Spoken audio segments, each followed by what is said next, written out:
This Today's conference will now be recorded. about how to configure Azure File Sync service.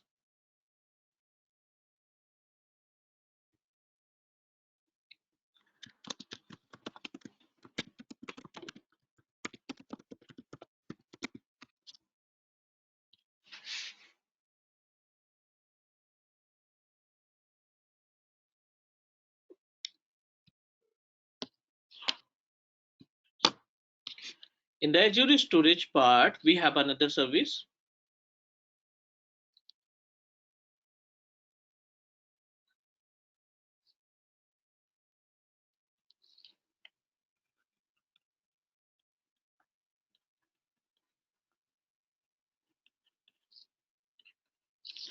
As per the discussion in last session, Azure File Sync की responsibility क्या होती है? जो अपने पास Azure portal है, this is our Azure portal.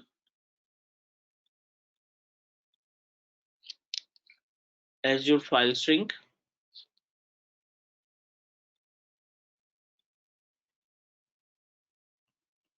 And we have an on-premises domain. On-premises file server.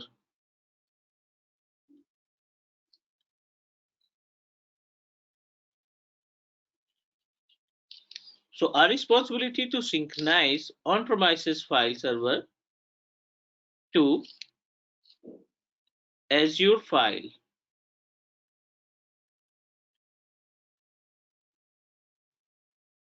This is our agenda, and in this case, the Azure File Sync can help us.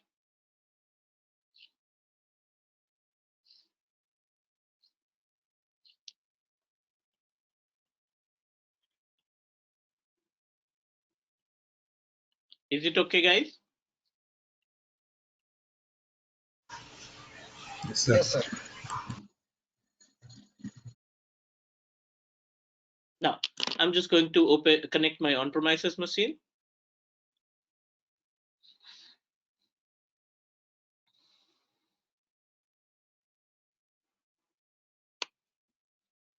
This is on-premises Windows 10 operating system. I'm just going to log in server operating system.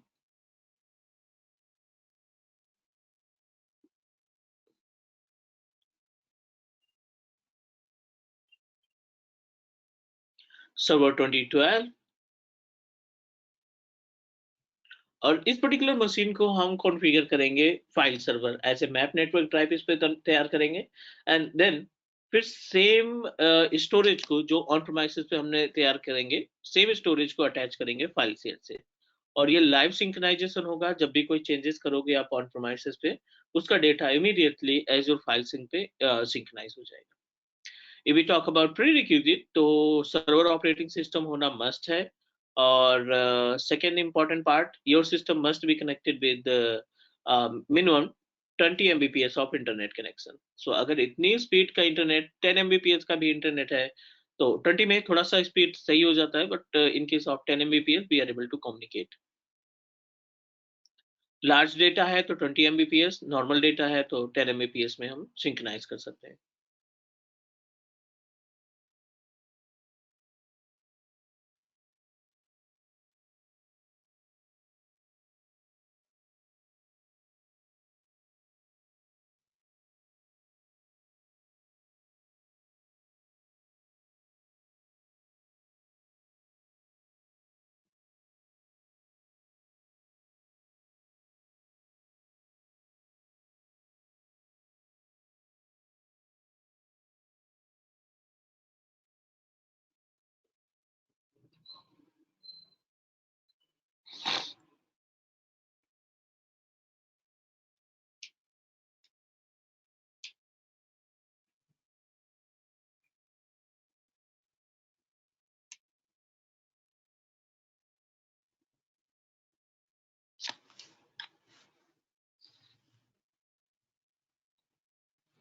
and meanwhile need to open our Azure portal.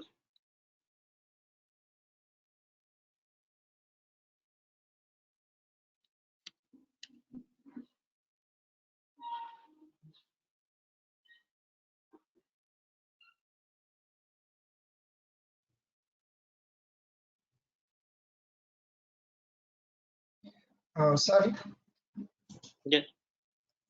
अगर हम एजोर portal को भी access करते हैं तो उसके लिए भी चार्ज करता है क्या? सॉरी, एजर पोर्टल के लिए क्या करना है? अगर हम एजोर पोर्टल ओपन करते हैं तो उसके हाँ लिए हाँ, भी चार्ज करता है, उसके लिए भी चार्ज लगता है क्या? नहीं नहीं, बिल्कुल नहीं। जब तक आप परचेज नहीं करेंगे तब तक कोई चार्जेस नहीं देना पड़ेगा आपको। कोई सर्विस आपने रन करके छोड़ दी है तो उसका चार्ज पड़ेगा, बाकी वैसे कोई जी। चार्जेस नहीं। Okay.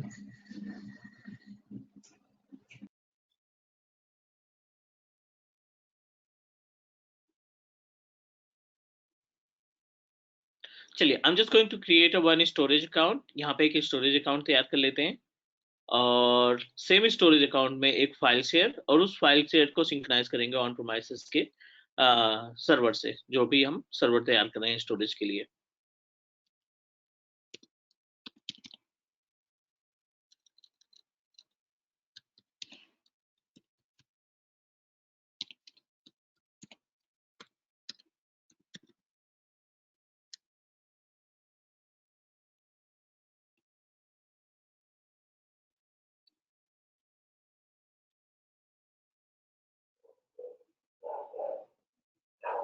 This is our storage services.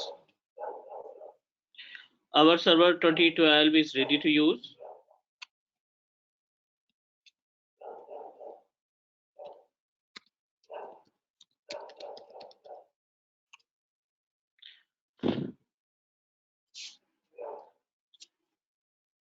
और इस मशीन पे हम इंस्टॉल करेंगे Azure File Sync service.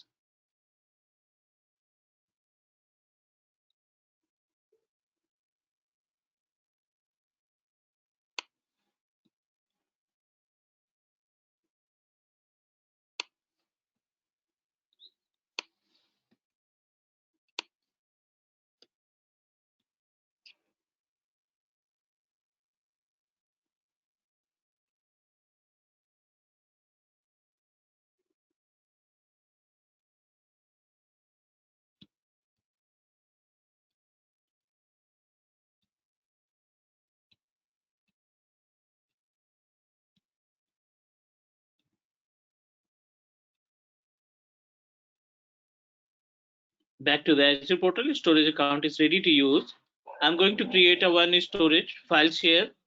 Just need to click on file share, create file share, Azure file, यहाँ पे हम नाम दे देते हैं Azure file के नाम से,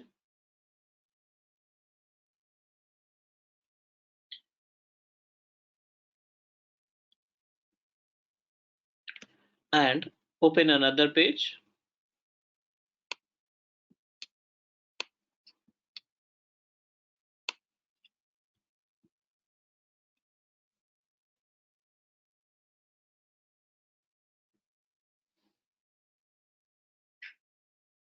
and create Azure file sync। यहाँ पे आप सर्च कर दो Azure file sync।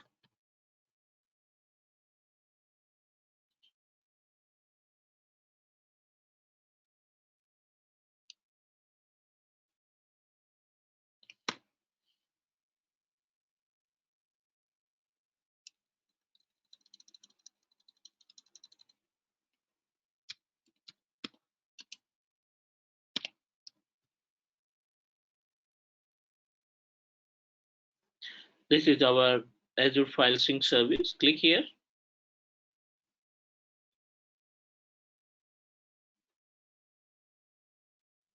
and create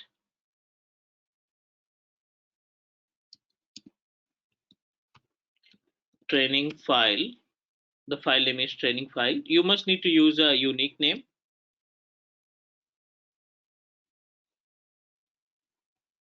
Next, इसको all network ही रहने दो, create।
Now two services is ready to use. Azure के ऊपर हमने दो सर्विसेज तैयार की, एक फाइल शेयर जिसमें कोई भी डेटा अभी नहीं है, इसको हम सिंक्रोनाइज करेंगे लोकल मशीन से। This is the file synchronisation. एक मीडिएटर है जिसके थ्रू हम दोनों के बीच में कम्युनिकेशन एस्टैब्लिश करेंगे। Any question guys? ये जो एजोर फाइल सिंक जो सर्विस अभी हम इंस्टॉल किए हैं, जो तो ये कहाँ लोकेट करेगा, कहाँ से इसको देखें? एज्योर पोर्टल पे ही है ना? एजोर नहीं नहीं, वो तो इसमें यहाँ पे सर्च जैसे करोगे जनरल मिल टैब। जाएगा। अच्छा, डायरेक्ट सर्च। हाँ, यहाँ पे एज्योर जो सर्च है ना, एज्योर फाइल भी लिख दोगे या फाइल सिंक भी लिख दोगे तो यहाँ पे डिटेल्स आ जाएगी। Okay sir.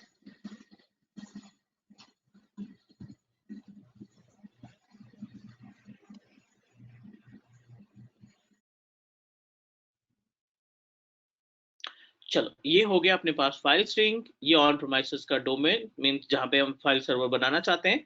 तो लोकल को ओपन करो आप, लोकल कंप्यूटर पे जो ऑन प्रोमाइसेस पे 5 GB का स्पेस इसमें है। इसमें हम एक फाइल तैयार कर लेते हैं, मैप नेटवर्क ड्राइव तैयार कर लेते हैं with name of local file, local share. और इस लोकल शेयर फोल्डर को आप फुल परमिशन के साथ कर दो share, sharing, advance sharing and share all, share with everyone. ये हमने शेयर कर दिया। और इस सिस्टम को, इस फाइल को हम अपने बेस मशीन से कनेक्ट करा लेते हैं। cmd check ip config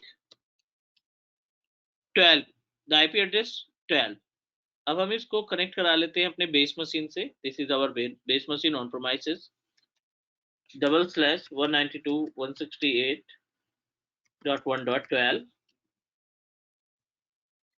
local share यहाँ पे है, राइट क्लिक करो इसको और मैप कर दो। यहाँ पे एक ऑप्शन होगा मैप नेटवर्क ड्राइव का, इस पे क्लिक कर दो, फिनिश। फाइल सर्वर को हमने लोकल मशीन के साथ कर दिया है अटैच। इफ यू ओपन, हमें यहाँ पे माई कंप्यूटर में जाकर के एक 5 GB का स्पेस मिल रहा है जो कि ब्लैंक है। ठीक है, हमारा एजेंडा ये है कि इस फाइल में जो भी डेटा रखे इस विंडोज 10 मशीन से, वो डायरेक्टली यहाँ पे शो होना चाहिए इस पर्टिकुलर फाइल शेयर में। This is live file synchronisation. Is it okay guys? Yes sir. बहुत ही बेसिक सा फंडा है। 1 2 और यहाँ पे ऑन प्रोमाइसेस पे 3 डिफरेंट सर्विसेज हमने एक्टिवेट कर रखी हैं। अब आपने करना है सिंक्रोनाइजेशन, तो आप सिंक्रोनाइज ग्रुप पे क्लिक करो,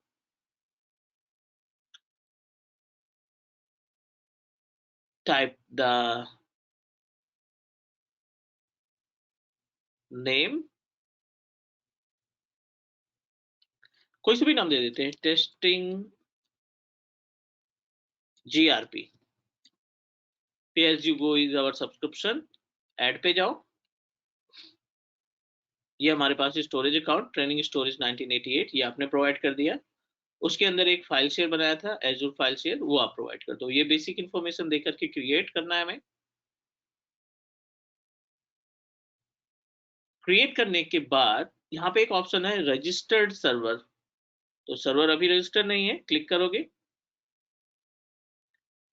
एजूर फाइल सिंक एजेंट आपको करना है डाउनलोड, तो आप डायरेक्टली गूगल से भी कर सकते हैं। तो विंडोज सर्वर पे आ जाते हैं या विंडोज 10 पे आ जाते हैं जहां से हम डाउनलोड कर सकें।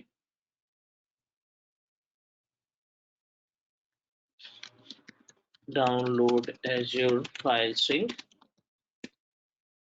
एजेंट।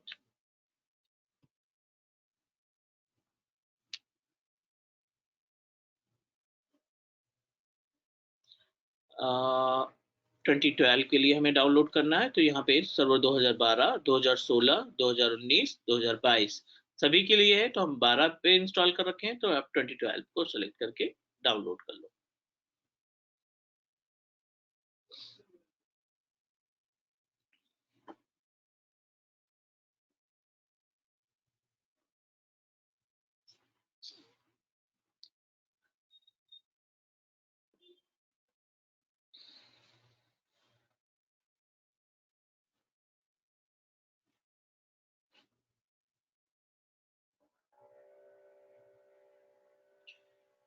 और इस पर्टिकुलर टूल को हमें करना है इंस्टॉल अपने सर्वर सिस्टम पे, जहां से हमने लोकल फाइल को शेयर कर रखा है।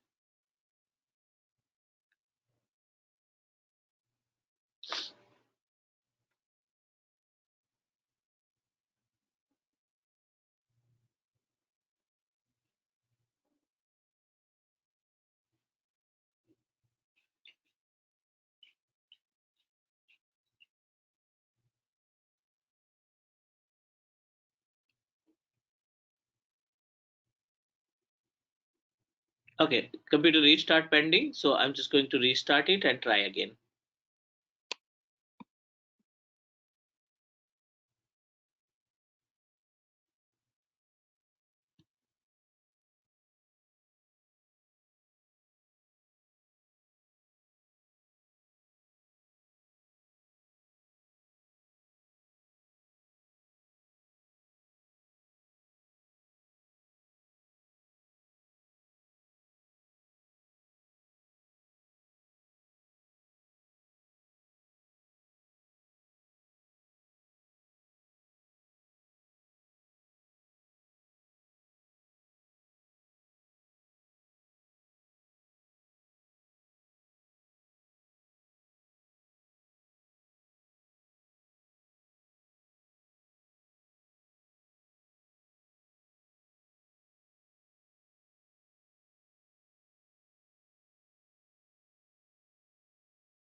Actually, I installed multiple services in server operating system. That's why it taking time. Either ready connect और भी Active Directory services वगैरह इस पे इंस्टॉल हुई है।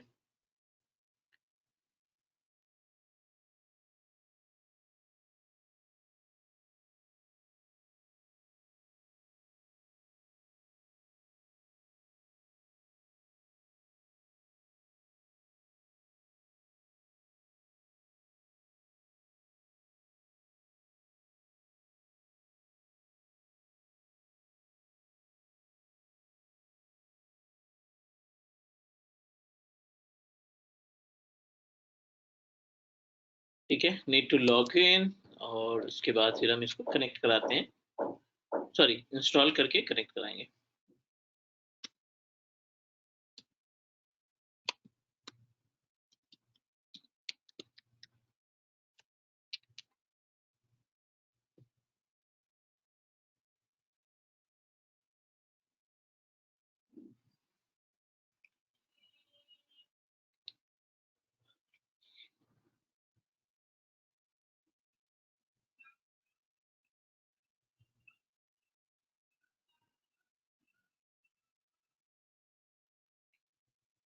Install Azure File Sync Agent.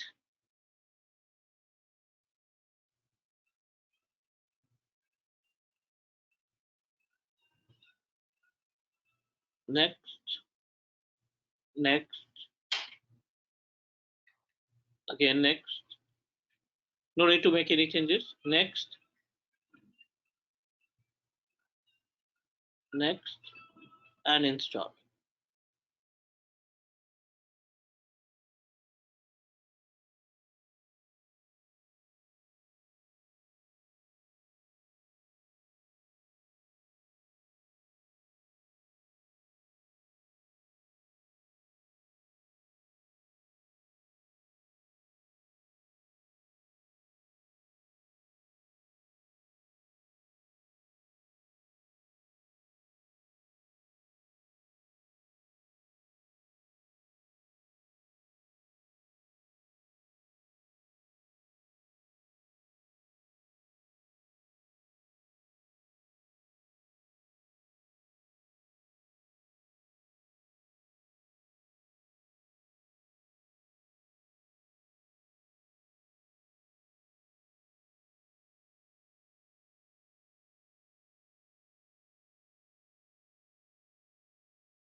Fine. So we successfully installed the Azure File Sync Agent.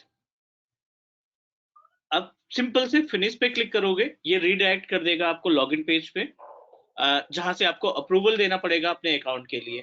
So it will be automatically redirect to this particular page. अब यहाँ पे देखो Azure Cloud दिख रहा है, everything is okay, just click on sign in, और आपको उस अकाउंट की इंफॉर्मेशन देनी पड़ेगी जहां पे आपने फाइल शेयर कॉन्फ़िगर कर रखा है.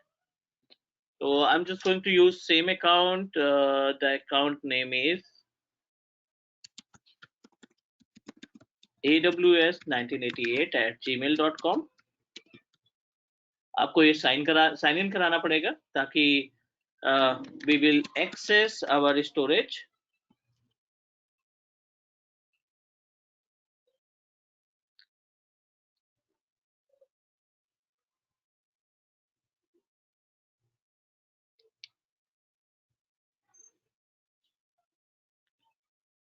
Okay, need to access code. Just give me 1 minute, guys.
We need to approve our account, और ये कोड हमें यहाँ पे मेंशन करना पड़ेगा. Sorry, I'm unable to copy and paste.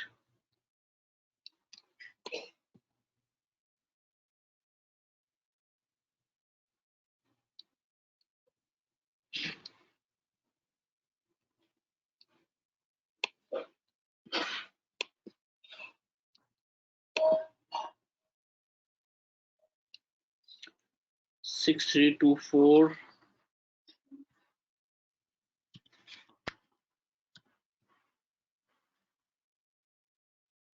896. It's mandatory to approve because without approval ही हमें आगे नहीं बढ़ने देगा. Now everything is fine. हमने स्टोरेज अकाउंट तैयार किया, उसके अंदर फाइल सिंक एजेंट इंस्टॉल किया. लोकल मशीन की बात करें, अब आपको अपना सब्सक्रिप्शन सर्च करना है, ऑटोमेटिक आ जाएगा पे एज यू गो का subscription. Resource group training Azure training था आई थिंक, और जो आपने फाइल सिंक बनाया था ट्रेनिंग फाइल के नाम से, वो आप यहाँ पे हाईलाइट कर लो. That's it. This is the procedure that can help you to register your server. जो आपका सर्वर है उसको रजिस्टर करने के लिए ये प्रोसीजर हमें यूज करना पड़ेगा. रजिस्टर करने के बाद हम बैक हो जाएंगे अपने Azure पोर्टल पे. If everything is okay we will back our Azure portal, back to our Azure portal, और उसके बाद फिर आगे का प्रोसीजर देखेंगे.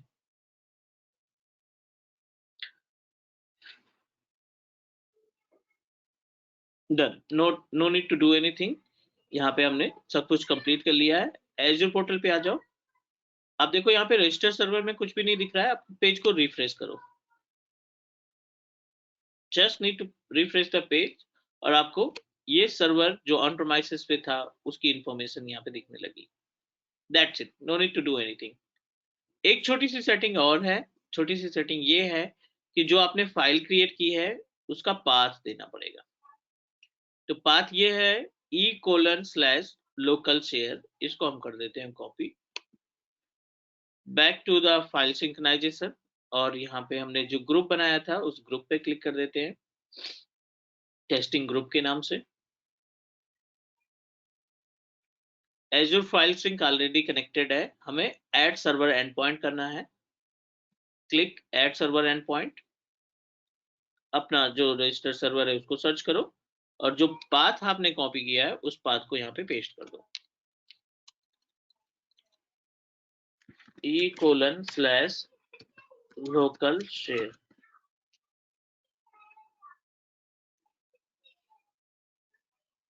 local share e:, that's it, just click create.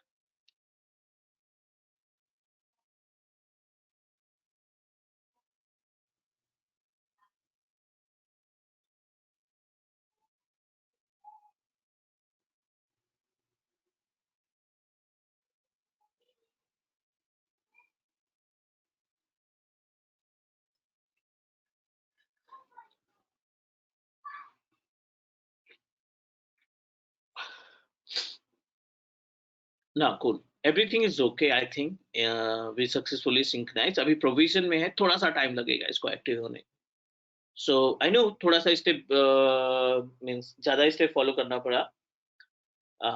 So do one thing, just take 2 minute time, go through the entire step, जो भी आपको समझ में आया उस पे आप go through करो. आप स्टेप बताओ मुझे क्या क्या हमने यूज किया है, उसके आगे फिर हम बढ़ते हैं, क्योंकि इसमें थोड़ा सा टाइम लगेगा, 5 से 7 मिनट टाइम लग जाएगा इसको सिंक्रोनाइज होने में. मुजीब सर, फाइल सिंक का यूज क्या है, फाइल सिंक को फाइल तैयार करने के लिए प्रीरिक्विजिट क्या है और स्टेप क्या है? एक्चुअली फाइल सिंक्रोनाइजर यूज होता है, कोई तो सर्वर वो ऑन प्रेमिस का सर्वर है ना, वो कुछ तो सर्वर डाउन हो जाए और कोई तो फेल हो जाए, वो उसका डेटा सभी data file synchroniser Microsoft file synchronisation के वजह से हमको क्लाउड से एक्सेस कर सके हैं, वो है फाइल सिंक्रोनाइजेशन का यूज है सर. ठीक है. एंड प्रोसीजर सर्विसेज रिक्वायरमेंट, वो सर्विसेज रिक्वायरमेंट का यह है, एक हार्डवेयर सर्वर होना चाहिए, वो फाइल सिंक्रोनाइजेशन डाउनलोड करना चाहिए, वो पोर्टल जाकर डाउनलोड करना चाहिए. उसका ऐप है 10 MBPS का स्पीड होना चाहिए, minimum 20 MBPS is must and should, नहीं है वो 20 MBPS स्पीड है तो वो क्या हो जाएगा, 10 MBPS है तो भी. Hello I can hear you. Hello ठीक है. या उतना है सर उसके लिए. ओके अतुल, आप बताओ स्टेप क्या क्या यूज करने पड़ेंगे स्टार्टिंग सर इसमें स्टार्टिंग सर करते हैं. सबसे पहले सर ये यहाँ पे पोर्टल पे जाके हमें जो फाइल सिंक्रोनाइज का एक फोल्डर बनाएंगे, और ठीक उसके है. बाद फोल्डर बनाने के बाद फिर हम फाइल सिंक्रोनाइज सिंक का एक जो सर्विस है उसको पोर्टल पर सर्च करके वहाँ से हम फाइल सिंक सर्विस क्रिएट करेंगे, और वहाँ से सर फाइल सिंक ग्रुप में जाके वहाँ से जो हमें जो ये जो क्या कहते हैं जो टूल है उसको सिंक करने के लिए, वो सिंक टूल हम अपने सर्वर पे जाके वहाँ से डाउनलोड करके उसको इंस्टॉल करेंगे. और इंस्टॉल ठीक है, इंस्टॉल करने के बाद वो पूछेगा कुछ, जैसे हमारा वो अभी जो हमारा पोर्टल का यूजर मतलब किस नाम से यूजर आईडी है, वो सारा डिटेल हम उसमें फिल करके रजिस्टर करेंगे, इंस्टॉल करने के बाद रजिस्टर करेंगे. करेक्ट. आप अपनी तरफ से इसको ट्राई जरूर कर लेना कॉन्फ़िगर करने के लिए, क्योंकि प्रैक्टिकल थोड़ा सा स्टेप ज्यादा है, तो आपको अपनी तरफ से इसको इम्प्लीमेंट करने की कोशिश करना. ठीक है. अभी थोड़ा सा वो फर्स्ट टाइम में नहीं याद, अभी जो हमने फाइल सिंक बनाया फिर ग्रुप किया वो ना याद रिकॉर्डिंग, रहेगा. आपको रिकॉर्डिंग रहेगी आपके पास, रिकॉर्डिंग की समझ देखिए ना. ठीक है. जी एक बार करेंगे अपने खुद से तब याद होगा. बिल्कुल. So I am just going to upload a data. अभी हमने इसको ऑन प्रेमाइसेस पे सिंक्रोनाइज कर रखा है ना, तो ऑन प्रेमाइसेस जहां पे सिंक्रोनाइज कर रखा है उस पर्टिकुलर फाइल में जाके उस पर्टिकुलर एक्सेस लोकेशन पे जाकर के ना कुछ डेटा अपलोड कर लेते हैं.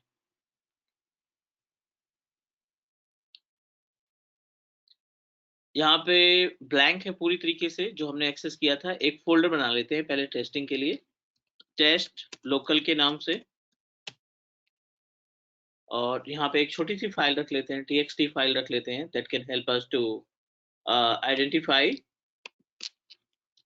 टेस्ट फाइल के नाम से। दिस इज टेस्ट फाइल, ठीक है, और पेज को कर देते हैं सेव। विंडोज 10 में हमने ये डेटा अपलोड किया, विंडोज 10 के मैप ड्राइव में हमने ये डेटा अपलोड किया, बट सेम डेटा हमें दिखना चाहिए कहाँ पे, एज्योर के पास। तो बैक आ जाओ एज्योर पोर्टल के ऊपर, और यहाँ पे अपने पास जो स्टोरेज बनाया था हमने with name of training storage 1988-2, आ जाओ अब फाइल शेयर पे, just need to click on file share, Azure file share, Azure file, और यहाँ पे हमें वो फाइल मिलनी चाहिए टेस्ट लोकल के नाम से, टेस्ट फाइल के नाम से। इसमें अगर आप ओपन करते हैं इसको और चेक करेंगे तो आपको सेम डेटा मिलेगा, this is test file. Is it clear? तो इमीडिएटली जो आप लोकल में यहाँ पे अपलोड करोगे, जो भी फाइल आप पे अपलोड करोगे, कुछ और डेटा अपलोड करके देख लेते हैं हम यहाँ पे, लाइक एज़्योर वीपीएन कॉपी किया यहाँ पे,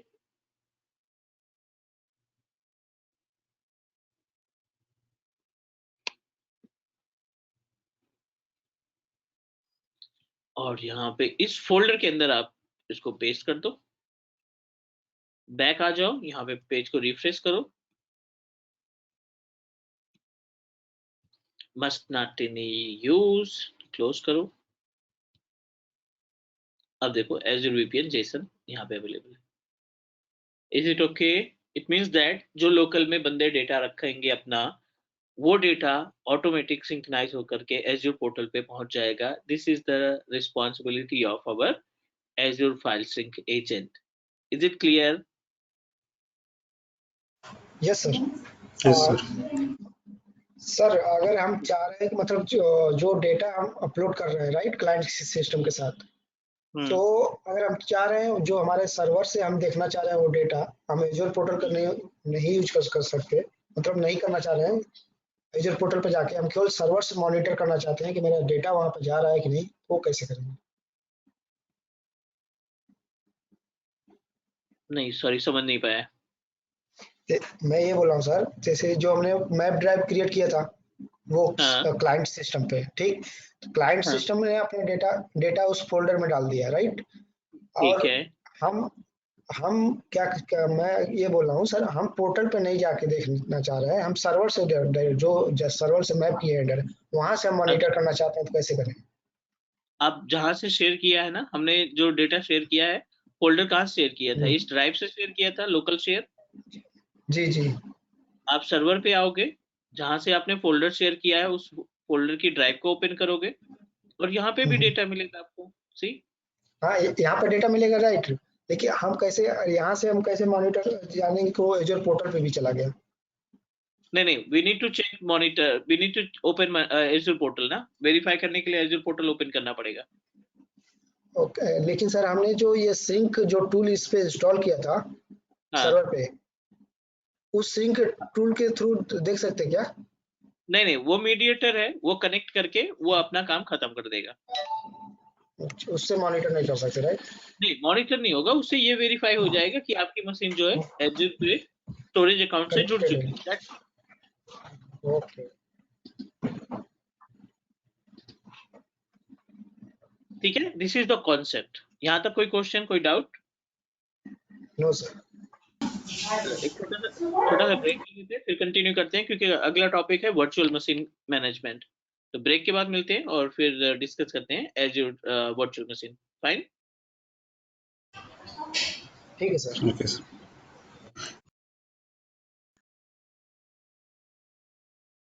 This another conference will important now topic be related recorded. to virtual machine.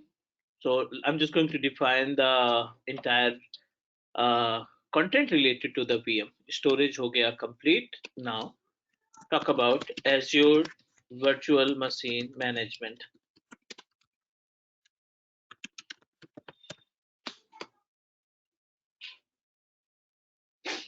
So अगर हम टोटल VM की बात करें तो वी शुड नो अबाउट कि वर्चुअल मशीन कितने तरीके से हम तैयार कर सकते हैं और कितने टाइप्स की वर्चुअल मशीन होती हैं, we should know about it.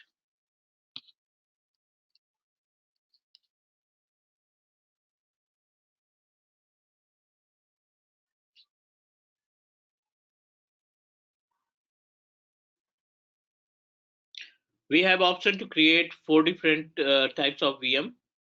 पहला है on demand, दूसरा है reservation, third dedicated, and last है VMSS, virtual machine scale set बोला जाता है इसे। तीनों में गैप क्या है? We should know as Azure admin, it's our responsibility कि हमें पता होना चाहिए कि इन सभी तरीके की स्टोरेज, सभी तरीके की वर्चुअल मशीन बनाने का बेनिफिट्स क्या है। तो let's talk about the on demand. इसकी वैल्यू क्या है? On demand as per the name suggest, इसको बोला जाता है पे एज यू गो। सो पे एज यू गो का मतलब है कि मान लीजिए आपने एक इंस्टेंस बनाया और इस इंस्टेंस की कैपेसिटी पेमेंट है 3K per month for example. तो जितना आप यूज करोगे, जितना आप इस वर्चुअल मशीन को टर्न ऑन करोगे, लाइक एज आप अपने 12 आवर्स तक वर्चुअल मशीन को रन किया, तो यू हैव टू पे फॉर 12 आवर। एंड आप अपने इस VM को कभी भी डिलीट, कभी भी स्टॉप, कभी भी रीस्टार्ट कर सकते हैं। ये पूरी तरीके से आपके ऊपर डिपेंड करेगा। प्लस इसका जो इस्तेमाल किया जाता है वो हमारे स्मॉल प्रोजेक्ट के लिए किया जाता है। 2 महीने के लिए कोई प्रोजेक्ट आ गया, 4 महीने के लिए, 1 महीने के लिए, 15 दिन के लिए कोई प्रोजेक्ट आ गया, तो उस प्रोजेक्ट के लिए हम ऑन डिमांड VM तैयार करते हैं। प्लस इसमें कभी भी हमें कोई डिस्काउंट नहीं मिलता। सबसे बड़ी बात इसमें यह है कि Azure कभी भी ऑन डिमांड में हमें डिस्काउंट नहीं देता कभी। No discount in case of on demand. So that's why इसको बोला जाता है we need to use our on demand machine for the testing purpose, testing our small project.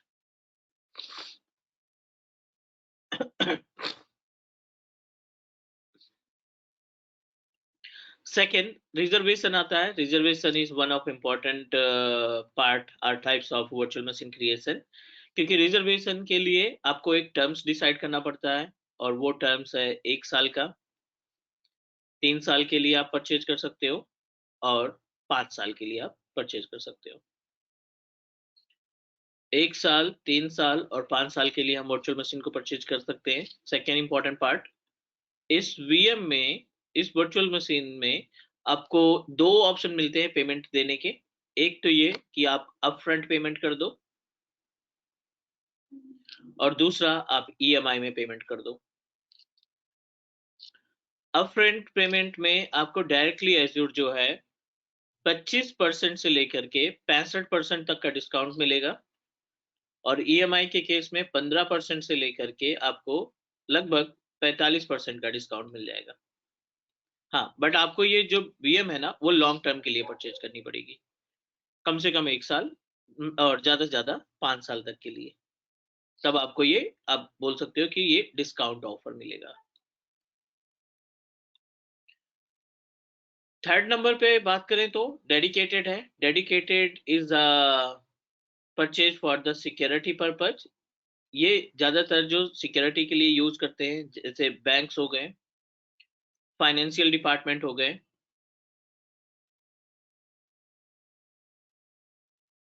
ठीक है, उनके लिए हम डेडिकेटेड होस्ट कॉन्फ़िगर करते हैं और ये सबसे कॉस्टली होता है, much costly then other.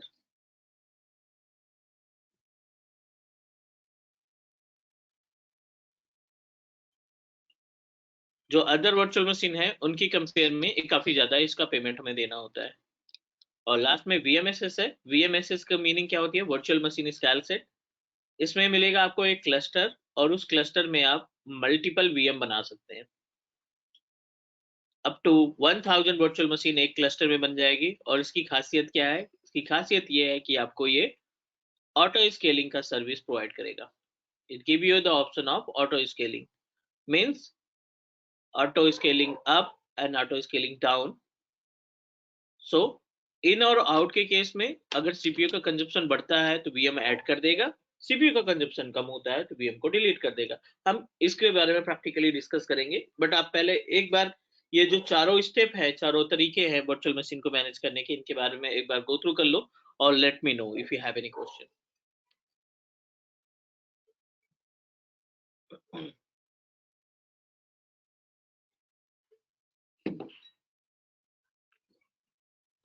On demand reservation dedicated VMSS, कोई क्वेश्चन हो तो आप बोल दो।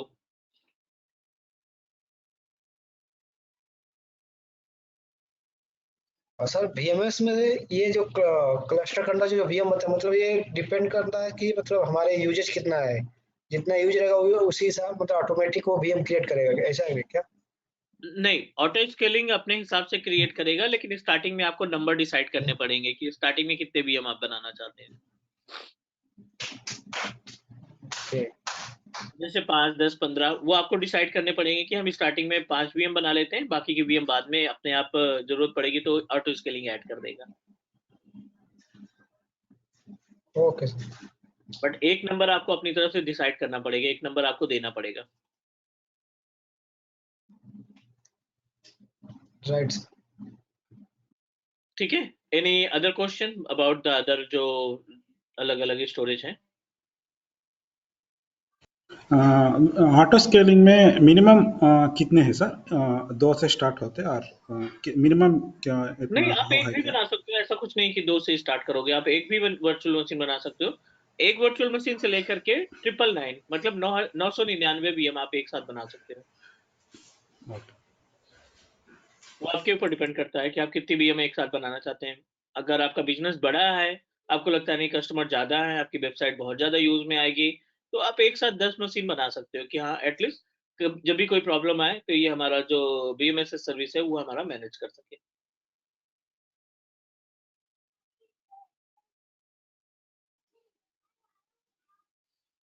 व्हाट अबाउट अदर जो अपने पास स्टोरेज है, इसमें कोई क्वेश्चन, कोई डाउट?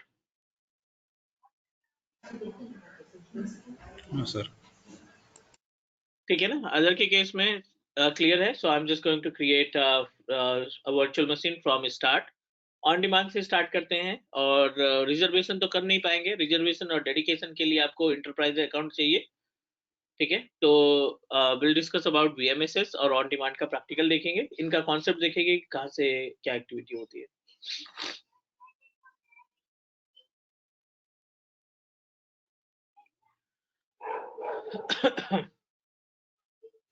ओके सर, रिजर्वेशन और डेडिकेशन का आप मतलब एक बार ओवरव्यू दे सकते थे ना सर? ओवरव्यू तो हम डिस्कस करेंगे ही, मींस बाकी की बात कर रहे हैं। ठीक है।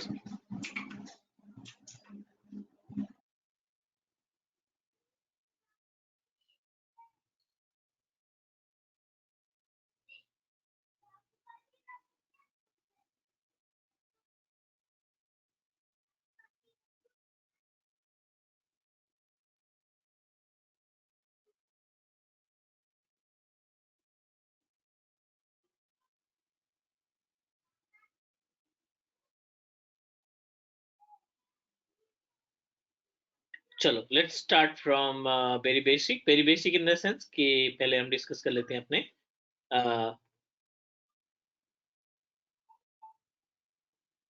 ऑन डिमांड वर्चुअल मशीन के बारे में, फिर उसके बाद आगे बढ़ेंगे।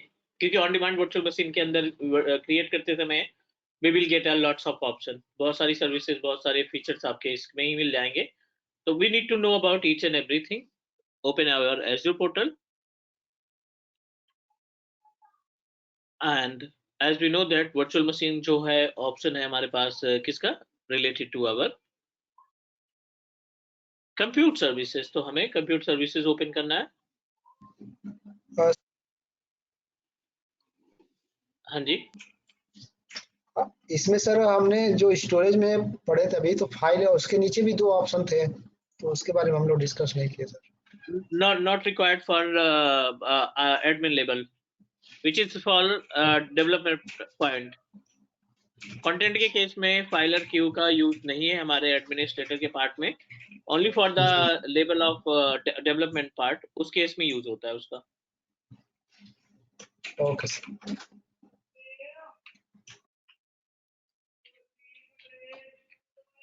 नेक्स्ट, ओपन कंप्यूट पार्ट, और कंप्यूट में हमें यहाँ पे वर्चुअल मशीन है, और वर्चुअल मशीन के साथ साथ हमें 2 ऑप्शन मिलेंगे। मीन्स एक तो यहाँ पे दिखाई पड़ रहा है रिजर्वेशन का, दूसरा क्रिएट का। So let's try to understand about the reservation option.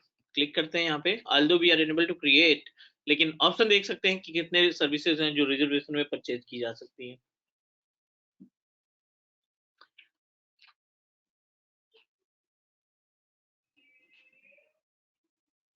ये सभी लिस्ट है रिजर्वेशन प्रोडक्ट की, virtual machine, blob storage, data explorer, data factory, disk खरीद सकते हैं हम लॉन्ग टर्म के लिए, लिनक्स मशीन खरीद सकते हैं, रेड हैट परचेज कर सकते हैं।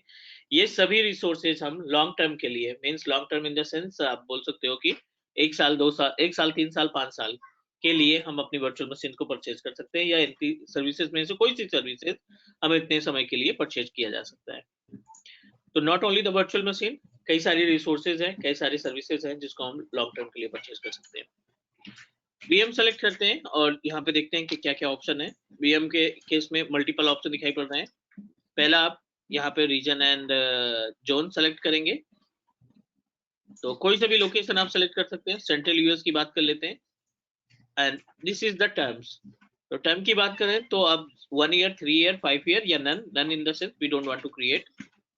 ये 3 डिफरेंट लोकेशन, 3 डिफरेंट टर्म्स है, 1 साल के लिए, 3 साल के लिए, 5 साल के लिए आप परचेज कर सकते हैं। बिलिंग फ्रीक्वेंसी की बात करें तो 2 पार्ट में कैटेगराइज है, मंथली बिलिंग है और अपफ्रंट पेमेंट है। Monthly billing in the sense कि आपको डेली बेसिस पे पेमेंट करना पड़ेगा, मींस मंथली बेसिस पे, और अपफ्रंट क्या है कि आपने पूरे साल का पेमेंट एक साथ प्लान किया है देने के लिए। तो पूरे साल का पेमेंट दोगे तो इसमें आपको लगभग 60% तक का डिस्काउंट आराम से मिल जाएगा आपकी सर्विस के ऊपर। तो ये बेसिक इन्फॉर्मेशन आपको फिलअप करनी पड़ेगी, बट अनफॉर्चुनेटली हमारे अकाउंट पे एक्टिवेट नहीं, क्योंकि इसके लिए एंटरप्राइज अकाउंट खरीदना पड़ेगा हमें, मींस रिक्वेस्ट करनी पड़ेगी, then we will access, but अभी नहीं। तो ये अपने पास प्लेस था जहां से हम रिजर्व करा सकते थे, लेकिन हमारी रिस्पॉन्सिबिलिटी क्या है, we need to create a VM with the help of on demand. यहीं पे जो क्रिएट का ऑप्शन है, क्रिएट के ऑप्शन पे क्लिक करने के बाद ये ऑन डिमांड वर्चुअल मशीन तैयार करेगा। मल्टीपल ऑप्शन है, this is subscription, resource group, training, azure training. यहाँ पे आप वीएम नेम प्रोवाइड करोगे, वेब के नाम से हमने तैयार कर दिया, एंड लोकेशन आप अपने हिसाब से। एक ऑप्शन है यहाँ पे अवेलेबिलिटी ऑप्शन, तो we should know about the meaning of availability option.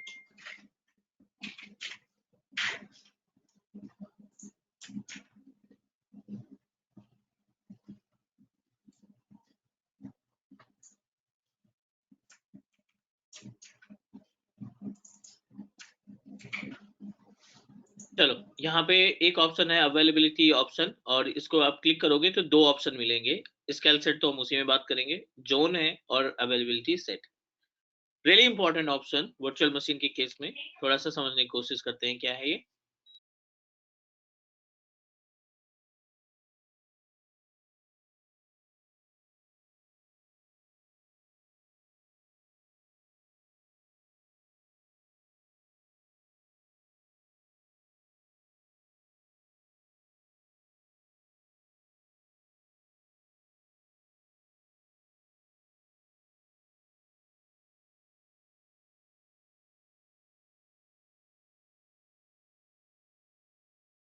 So let's talk about the meaning of availability zone and availability set, जो हम लोग ऑन डिमांड में पढ़ने जा रहे हैं।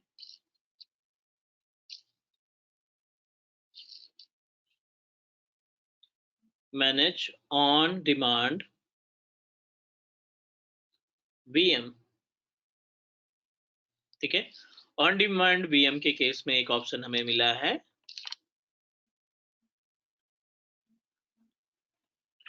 Availability option. ऑप्शन की बात कर रहे हैं क्योंकि इसके अंदर सारी चीजें आ जाएंगी।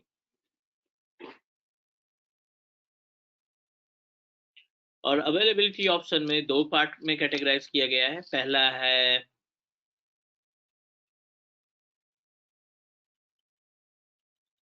अवेलेबिलिटी जोन और दूसरा हम पढ़ने वाले हैं अवेलेबिलिटी सेट, ठीक है। वीएमएसएस हम उसमें ही देखेंगे।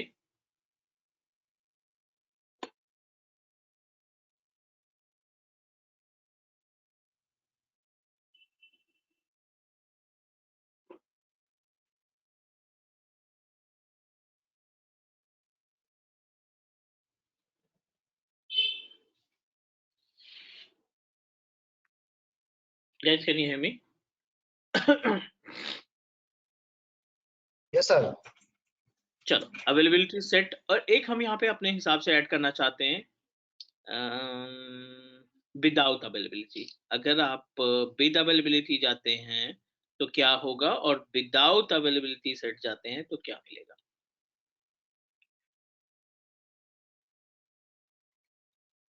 दोनों तरीके से हमें चीजों को देखना है, विद अवेलेबिलिटी और विदाउट अवेलेबिलिटी।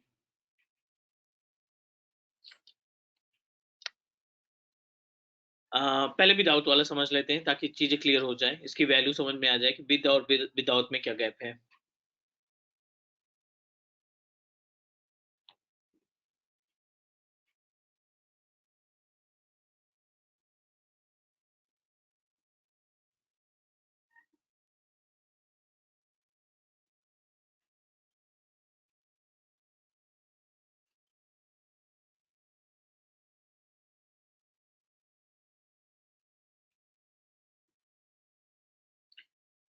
जब भी आप इंस्टेंस तैयार करते हैं, मींस जब भी आप वर्चुअल मशीन बनाते हैं, तो क्या होता है कि बैकएंड में आपको एक लोकेशन सेलेक्ट करना पड़ता है।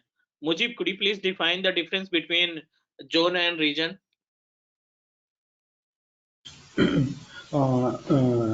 Zone is logically grouping of zones is called region, sir. Region means a physical total logically grouping of zones is called a region actually.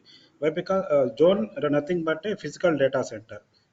In different zones in worldwide, we can create a Microsoft with different zones. That all zones is combined from one region.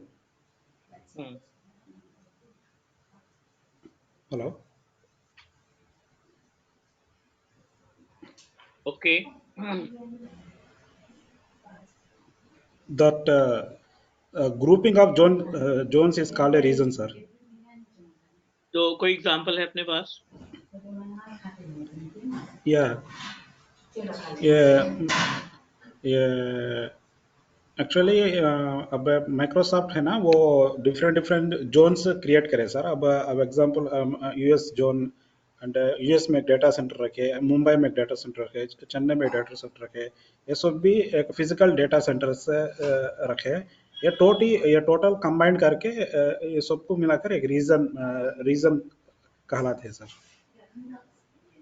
Exactly, means आप बोलना चाहते हो जो physical data centre है वही हमारा zone कहलाता है, इनके कलेक्शन को हम रीजन बोलते हैं। Yes sir, yes. जैसे एशिया पैसिफिक एक रीजन है, इसके अंदर कई सारी कंट्रीज आती हैं। यूएसए एक रीजन है जिसके अंदर बहुत सारी कंट्रीज आती हैं। ऑस्ट्रेलिया एक रीजन है जिसके अंदर बहुत सारी कंट्रीज आती हैं। Is it correct?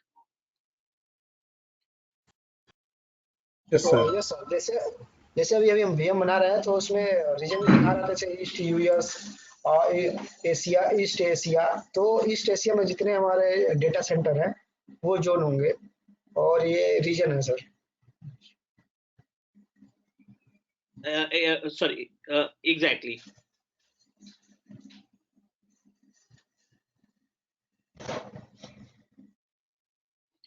चलो डन। अब एक चीज ये क्लियर हो गया कि जो अपने पास डेटा सेंटर्स हैं वो हमारे जोन में रहते हैं, ना कि रीजन में। रीजन तो एक लॉजिकल ग्रुप है, करेक्ट? जी सर। जोन तो बेसिकली एक नाम है, जोन एक बेसिकली नाम है, करेक्ट? और जो मेन डेटा सेंटर है वो जोन्स में अवेलेबल है। Is it correct? जी सर। लेकिन सर अगर हम ये रीजन सेलेक्ट करते हैं, जैसे ईस्ट यूएस या सेंट्रल यूएस, तो हमें कैसे पता चलेगा कि कौन से जोन, मतलब किस डेटा सेंटर में हमारा वीएम बन रहा है? उसके अंदर तो बहुत सारे, ऐसे हम जब वीएम बनाते हैं तो रीजन जो सेलेक्ट करते हैं, चाहे सेंट्रल यूएस सेलेक्ट करते हैं या फिर ईस्ट एशिया या वेस्ट एशिया, तो उसमें हमें कैसे पता चलेगा कि उस रीजन में कौन से डेटा सेंटर में हमारा वीएम क्रिएट हुआ है? नहीं, आप विदाउट जोन आप कोई सर्विस क्रिएट ही नहीं कर पाएंगे भाई। तो सर वीएम क्रिएट करते समय तो आपको जोन सेलेक्ट करना पड़ता है कि नहीं? अभी हम जैसे वीएम बनाया तो उसमें जोन कहाँ सेलेक्ट किया? हम तो बस रीजन सेलेक्ट किए थे ना। नहीं, this is the basically a zone. US is a region, East US is a zone. Oh, Got it? right, right, sir.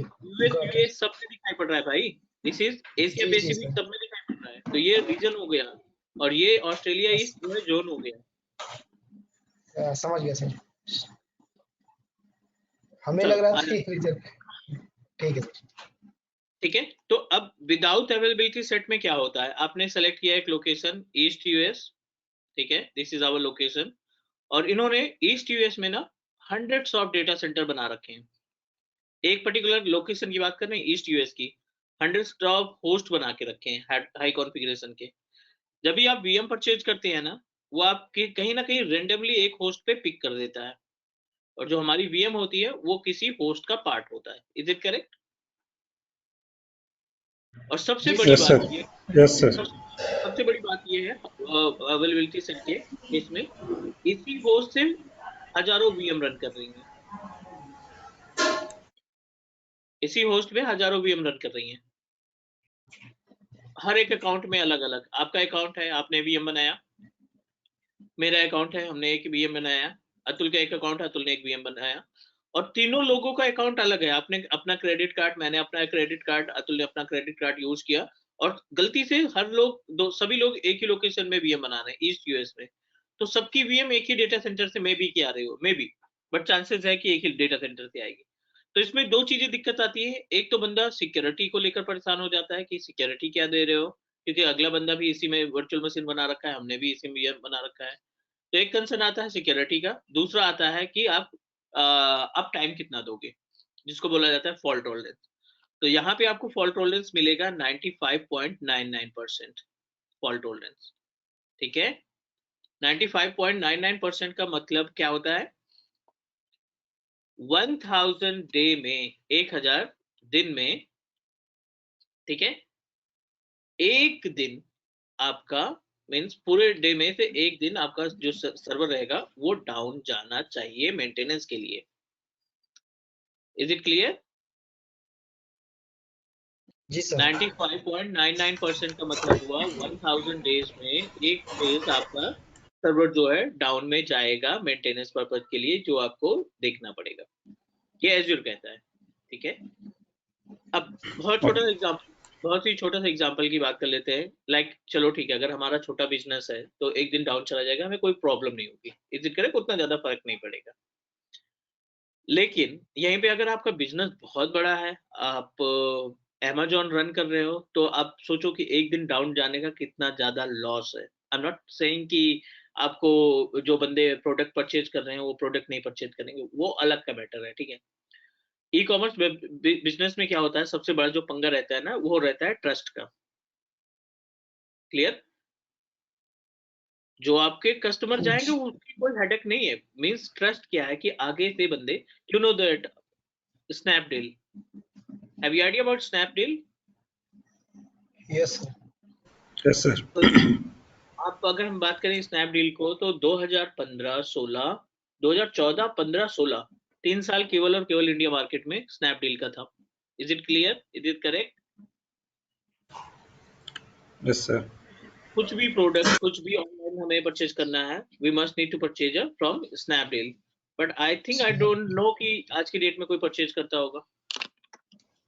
Only the अभी रीजन तो of down time, only the reason of fake commitment.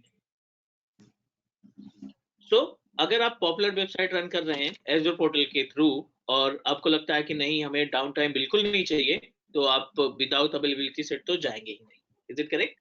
Possible ही नहीं कि आप without availability set जाएं. जी. Fine. और चलो. ये जो कंटिन्यूअस जो सॉफ्टवेयर डेवलपमेंट वाली कंपनियां हैं उनको भी तो यही चाहिए सर ना, क्योंकि जो डेवलपमेंट प्रोसेस होता है वो तो कंटिन्यूअस ही होता है, उसमें कोई ब्रेक नहीं होता. डेफिनेटली किसी की कोई भी बात करें, मतलब एक एग्जांपल की बात कर रहे हैं, वो सॉफ्टवेयर कंपनी हो या फिर आईटी सपोर्ट कंपनी हो, कोई नहीं चाहेगा कि उसका सर्वर डाउन जाए. Right sir. कोई भी नहीं चाहेगा ना कि हम मतलब एम्प्लॉय आए वो अपना काम ना कर पाए और सिस्टम डाउन होने की वजह से वो बंदे बैठे रहे, कंपनी को पैसा पेमेंट करना पड़े. नहीं, कोई नहीं चाहेगा. तो एक जी. एग्जांपल की बात कर रहे हैं. अगर पॉपुलैरिटी है, मतलब नॉर्मल के केस में तो चल जाएगा, बट अगर पॉपुलैरिटी है आपके साइट पे या आपके एप्लीकेशन में, तो उस केस में कोई नहीं चाहेगा कि हमारा जो सिस्टम है वो 5 मिनट के लिए भी डाउन जाए. एक दिन तो बहुत बड़ी बात हो गई, Right. 5 मिनट के लिए भी कोई डाउन नहीं जाएगा, क्योंकि ये ऐसी चीजें हैं पॉपुलरिटी होने के बाद ये ब्रेकिंग न्यूज में आ जाएगी। यूट्यूब अगर 15 मिनट के लिए डाउन हो जाता है तो पूरी दुनिया में उसकी न्यूज आ जाती है। Is it correct? जी फेसबुक जी सर। या कोई भी पॉपुलर साइट अगर 5 मिनट, ज्यादा नहीं 5 मिनट के लिए डाउन हो जाए, ठीक है ना, एक तरीके से ब्रेकिंग न्यूज बन जाएगी, वर्ल्ड वाइड सबको पता चल जाएगा कि हाँ फेसबुक डाउन हुआ था। चलो जी बैक टू द पॉइंट। अब बात करते हैं हम यहाँ पे अवेलेबिलिटी सेट के ऊपर और अवेलेबिलिटी जोन के ऊपर। अवेलेबिलिटी सेट में क्या होता है, अभी हमने विदाउट देखा, अभी देख रहे हैं। यहाँ पे आपने एक वीएम परचेज किया। जब आप अवेलेबिलिटी जोन की बात करते हैं पहले, तो अवेलेबिलिटी जोन में क्या होता है, आपने करंट लोकेशन क्या बताई? US east, east view. यहाँ पे डेटा सेंटर है। वेस्ट यूएस, सेंट्रल यूएस, ये सभी की का रीजन क्या है? इन सभी का रीजन क्या है? यूएस यूएस यूएस है सभी का रीजन। ये तो जोन है, ईस्ट जोन है, वेस्ट जोन है, सेंट्रल जोन है, मेन तो सही है यूएस है ना। जी जब सर। आप जोन यस पे परचेज करते हो तो ये आपकी हेल्प करता है और आपके वीएम की कॉपियां बनाता है। जितने जोन सेलेक्ट करोगे उतने लोकेशन में, ठीक है। एक कॉपी यहाँ पे बना दिया, दूसरा कॉपी यहाँ पे बना दिया, तीसरा कॉपी यहाँ पे बना दिया। इसका फायदा क्या मिला आपको? 99.99% ऑफ फॉल्ट टॉलरेंस, ठीक है। 99.99% ऑफ फॉल्ट टॉलरेंस मतलब ये हुआ कि 1,00,000 दिन में, ठीक है ना, 1,00,000 दिन में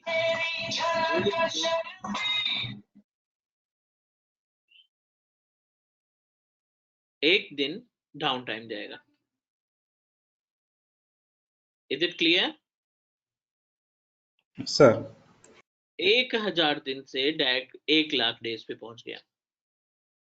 लेकिन इसकी कंडीशन क्या है? इसकी कंडीशन ये है कि अगर कोई नेचुरल डिजास्टर होता है, क्लाइमेट्स आ गया, डेटा सेंटर बर्न हो गया, लाइट चली गई, ठीक है ना, एनी केस स्टॉर्म की वजह से लाइट चली गई, तो उस केस में आपको डाउन टाइम नहीं मिलेगा। आप तब भी आप अपनी वर्चुअल मशीन को एक्सेस करते रहोगे। Is it clear?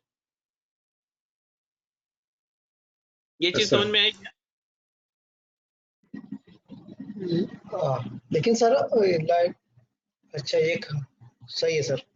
अरे नेचुरल डिजास्टर भाई, वो तो कभी भी कोई सी भी नहीं प्रॉब्लम आ सकती है नहीं हम मेरे को लगा तीनों डेटा सेंटर है, लेकिन एक डेटा सेंटर है ना हमारा।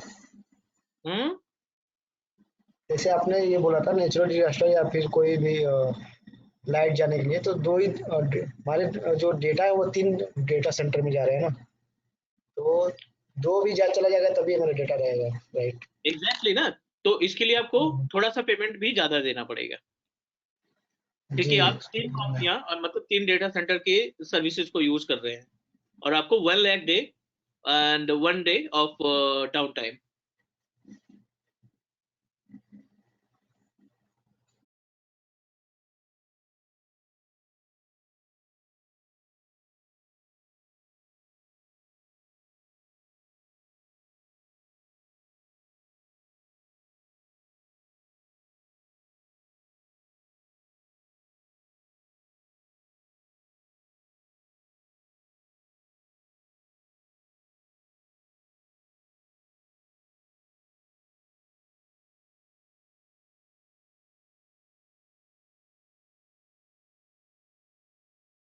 Is it clear about the availability zone का कॉन्सेप्ट? क्लियर हो गया? मैं आपको प्रैक्टिकल भी दिखा देता हूँ यहाँ पे।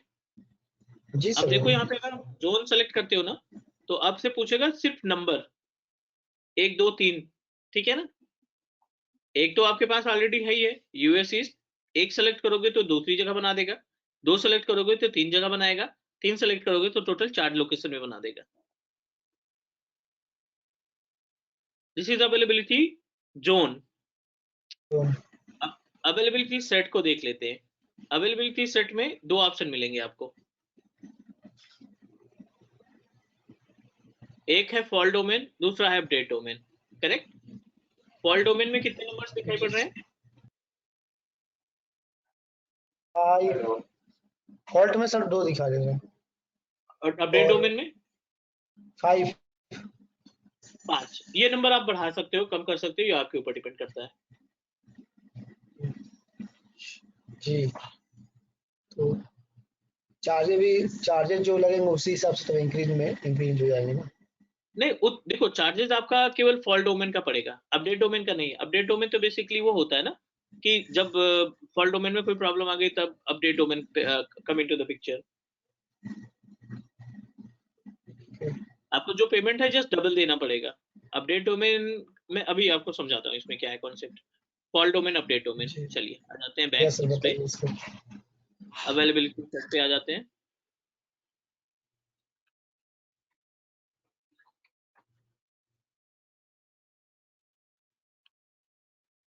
थोड़ा सा ये यूनिक है क्योंकि ये ज्यादा फॉल्ट टॉलरेंस देता है परसेंटेज में। ये हमने डिवाइड किया पार्ट।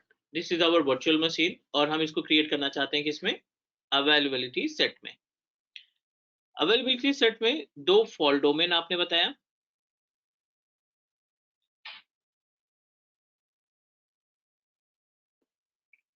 और हमने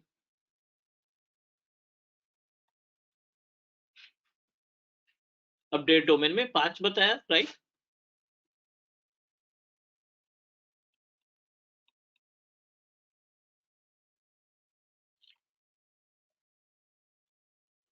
सो जब आप वीएम तैयार करते हो तो वीएम आपका 2 कॉपी इमीडिएट बन जाती है आपकी वर्चुअल मशीन की।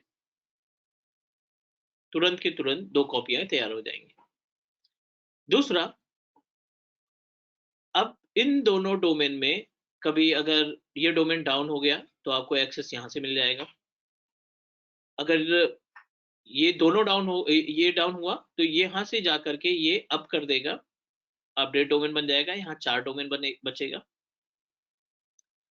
इस केस में आपको मिल जाते हैं 99.5 टाइम 9% ऑफ फॉल्ट टॉलरेंस, जो कि होता है 10 लाख डेज में। एक दिन हो सकता है कि आपका डोमेन थोड़ा सा डाउन जाए। This is the actual use of availability set. ये स्टैंड बाय में रहेगा, ये स्टैंड बाय में रहेगा। जब भी यहाँ पे कोई प्रॉब्लम आ गई फॉल्ट डोमेन में, यहाँ पे मान लीजिए डाउन हुआ, तो तुरंत ये उठ करके यहाँ पे चला जाएगा और ये क्या बन जाएगा, फॉल्ट डोमेन बन जाएगा। Is it clear? This is the way, और इसी वजह से इसमें हमें इतना ज्यादा फॉल्ट टॉलरेंस मिलता है। क्लियर हुआ या नहीं अभी? Okay sir, but fault domain में कितना टाइम लगेगा सर? वो अब अपडेट डोमेन इमीडिएट, जाकर फॉल्ट इमीडिएट में हो जाएगा? तुरंत के तुरंत। ओके ओके, एचए पता है आपको, हाई अवेलेबिलिटी वीएमवेयर में यस सर। एचए में क्या होता है?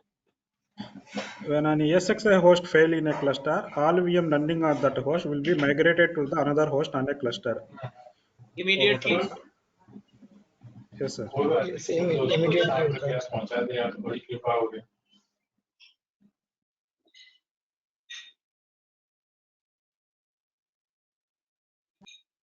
हेलो, इमीडिएटली हो जाता है ये माइग्रेट।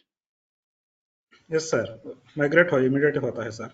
0.77 मिली सेकेंड्स टाइम लगता है वो। एप्लीकेशन को इम्पैक्ट नहीं होता है सर। मीन्स जो क्लाइंट हमारा काम कर रहा है उसको फर्क भी नहीं पड़ेगा, उसको मालूम भी नहीं पड़ेगा कि ये सबसाइड डैमेज हो गया। Okay sir.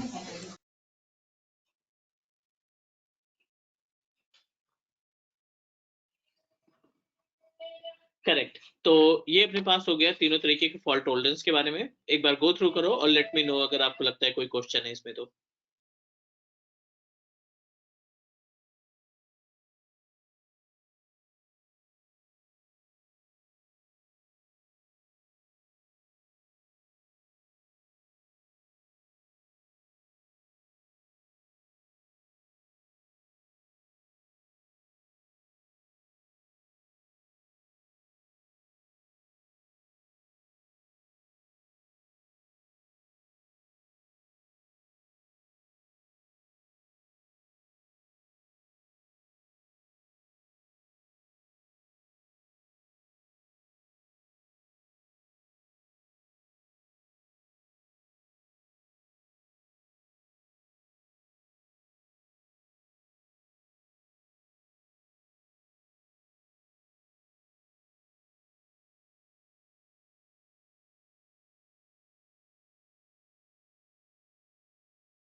तो सर इसमें तो रियल टाइम में मैक्सिमम अवेलेबिलिटी सेट ही सेलेक्ट करते होंगे जब भी हम बनाते होंगे तो।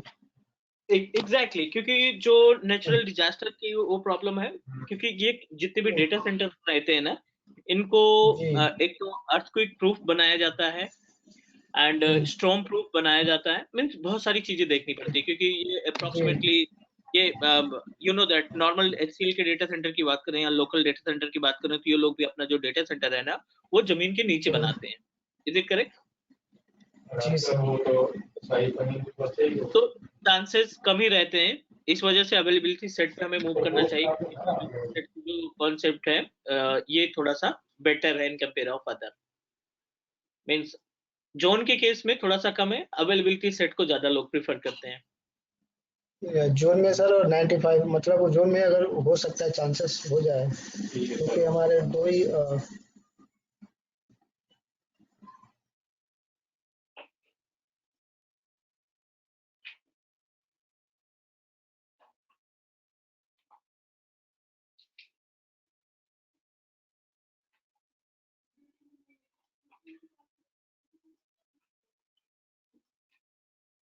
यहाँ तक सब क्लियर है।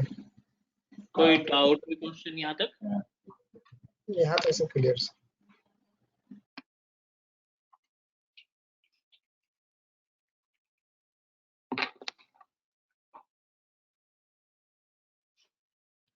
चलो, तो ये सबसे इंपॉर्टेंट पार्ट था इसमें। अभी हमें कुछ भी नहीं करना है, हम अवेलेबिलिटी सेट पे नहीं जा रहे हैं, तो इसको आप नन कर दो। ये है कॉन्फ़िगरेशन का पैनल, जहाँ पे इमेज आपको सेलेक्ट करनी है। तो विंडोज सर्वर 2012 हम यहाँ पे प्रोसीड कर दे रहे हैं। सी ऑल इमेजेस पे जाओगे तो ये आपको लिस्ट बना देगा, पहुंचा देगा कि कितने नंबर ऑफ इंस्टेंस आप बना सकते हैं। यहाँ पे विंडोज के एंड लिनक्स के, उबंटू के, मतलब हर तरीके के इंस्टेंसेस अवेलेबल है।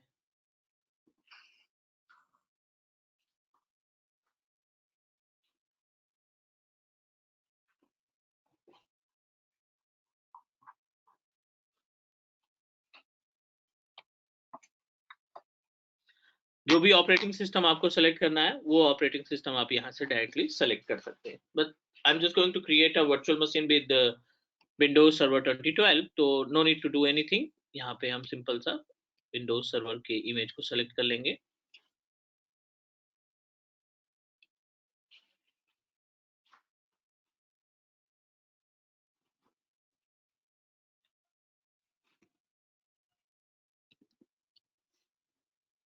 सर्वर 2012 ये है कॉन्फ़िगरेशन की डिटेल, जहाँ पे आप हार्डवेयर कॉन्फ़िगरेशन डिसाइड करोगे, यूजर ने सॉरी रैम एंड सीपीयू। तो यहाँ पे लिस्ट भी मिल जाएगी कि कॉस्ट क्या रहेगी। 1 कोर सीपीयू 3.5 गिग रैम की कैपेसिटी वाला मशीन आपको मिलेगा 6600 समथिंग के आसपास का। 2 core CPU 8 GB RAM 9000 something. But हमें अभी यहाँ पे प्रोसीड करने वाले हैं 2 कोर सीपीयू 4 गिग रैम 2600 के आसपास इसका पेमेंट देना पड़ेगा। 8 GB RAM 1 core CPU 736 rupees का पड़ेगा, बट ये 4 GB का हम परचेज कर लेते हैं। यूजर नेम एंड पासवर्ड जो आप यूज करोगे आरडीपी एक्सेस करने के लिए,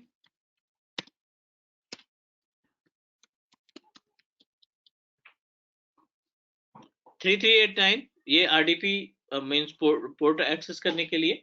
तो 3389 आपका रिमोट के लिए कि हम लोकल से इसको कैसे एक्सेस करते हैं। No need to do anything, click next. Hard disk में प्रीमियम एसएसडी, क्योंकि ऑपरेटिंग सिस्टम ये कंटेन करेगा।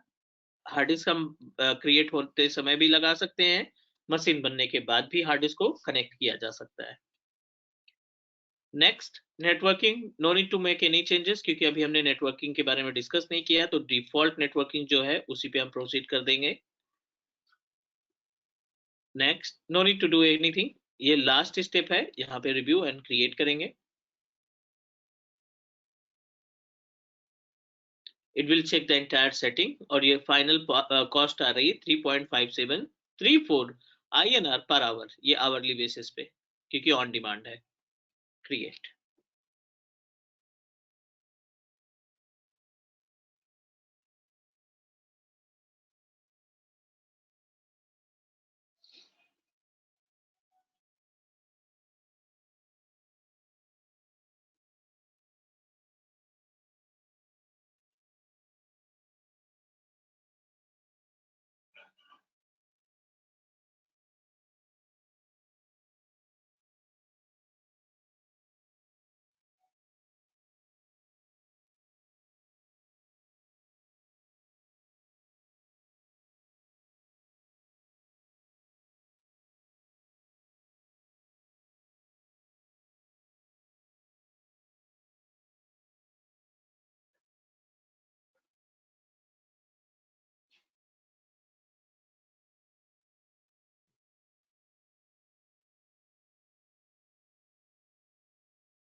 Okay, virtual machine is ready to use. Simple सा आपको करना है, गो टू रिसोर्स, और जो भी पब्लिक आईपी एड्रेस इसमें हमें मिलेगी, this is our public IP address, और इसके थ्रू हम इसको कनेक्ट करा लेते हैं ऑन प्रोमाइसेस पे।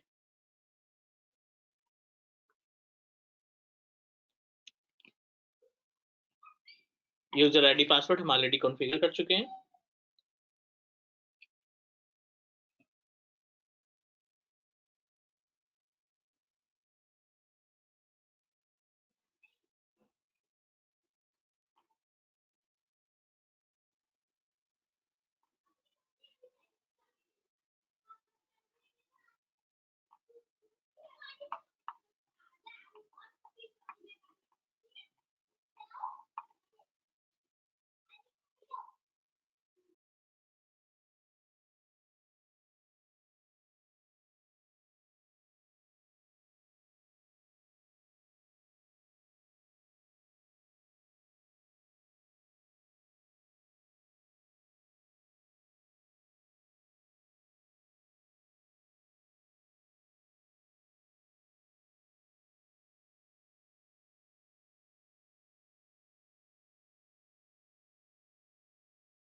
Sir hello. हाँ जी, हाँ जी। जैसे हमने अभी वीएम बनाया तो इसे हमने अवेलेबिलिटी सेट मतलब डिफाइन कर रहे हैं, मतलब हमारा वीएम जो है वो सिक्योर है, मतलब डेटा सेंटर अगर चला भी जाए तभी हमारा वीएम स्टैंड बाई मोड में रहे। यही काम सर, अगर हम स्टोरेज, जब अभी मैं स्टोरेज पार्ट कवर किए हैं तो उसमें अगर हम अपना स्टोरेज क्रिएट कर रहे हैं तो उसमें भी तो चांसेस है कि हमारे डेटा सेंटर अगर मतलब डैमेज हो जाए तो फिर हमारे डेटा कैसे, उसमें भी तो होना चाहिए ना। नहीं नहीं, उसमें तो हम फेलोवर वगैरह पढ़े थे ना, कि अगर आप एलआरएस जीआरएस खरीदेंगे तो उसके अंदर आप तैयार कर सकते हैं। जीआरएस के अंदर 2 लोकेशन सेलेक्ट कर सकते हो, जेडआरएस के अंदर और लोकेशन सेलेक्ट कर सकते हो। तो जी फेलोवर तो जी सब जी में रहेगा, फेलोवर जी तो सब सर। में रहेगा ना, प्रोटेक्ट करने के लिए। जी सर जी। चलो, ये हो गया अपने पास concept related to the virtual machine. पहला टॉपिक था ये, तो यहाँ तक डन करते हैं। और नेक्स्ट अगले इसी के आगे प्रोसीड करेंगे, जो आपका बीएमएसएस सर्विसेज है, और इसके अंदर वर्चुअल मशीन के अंदर हार्ड डिस्क वगैरह ऐड करना, वो भी चेक करेंगे। ठीक है? Hello, sir. If you have any issues in particular virtual machine, means any performance issues, we have to add that particular CPU RAM. That any issues is there, we can add or delete from that resources, sir, anytime. Any time you can modify your virtual machine. Okay. हम अपने BM को कभी भी कोई changes दे सकते हैं। Is it clear? Yes, sir. Sir ठीक है, डन करें आज के लिए इतना। सर वो जैसे हम सीपीयू ऐड करना चाहते हैं सब, वो कैसे करेंगे सर? सारी चीजें डिस्कस करेंगे, because we need to give up to 1 hour more to understand about the identification. तो वो रहेगा भी अपने पास टॉपिक में। Right sir. Okay, ठीक sir. है, बट आप इतना प्रैक्टिकल सर जरूर कर लेना, ताकि आपकी सारी चीजें क्लियर रहे। जी सर जी। Okay everyone. Okay, sir. ये सर अकाउंट क्रिएट करते सर, कोई तो इश्यू आया तो आपको कांटेक्ट होगा आप सर। एक व्हाट्सएप पे, वो तो हाँ, सर, व्हाट्सएप पे पिक कर लेना, वो कोई दिक्कत नहीं। हाँ वो ओके सर। वही 30 डेज के बाद एक्सपायर हो जाता ना सर, कुछ भी अमाउंट तो कट नहीं होएगा ना उस पर? राइट, कोई भी अमाउंट डेबिट नहीं होगा, 30 डेज बाद अपने आप ये डिटेक्ट हो जाएगा, मतलब क्लोज हो जाएगा। Okay sir. Okay okay sir, thank you. Okay everyone, bye bye sir. Bye sir. Bye.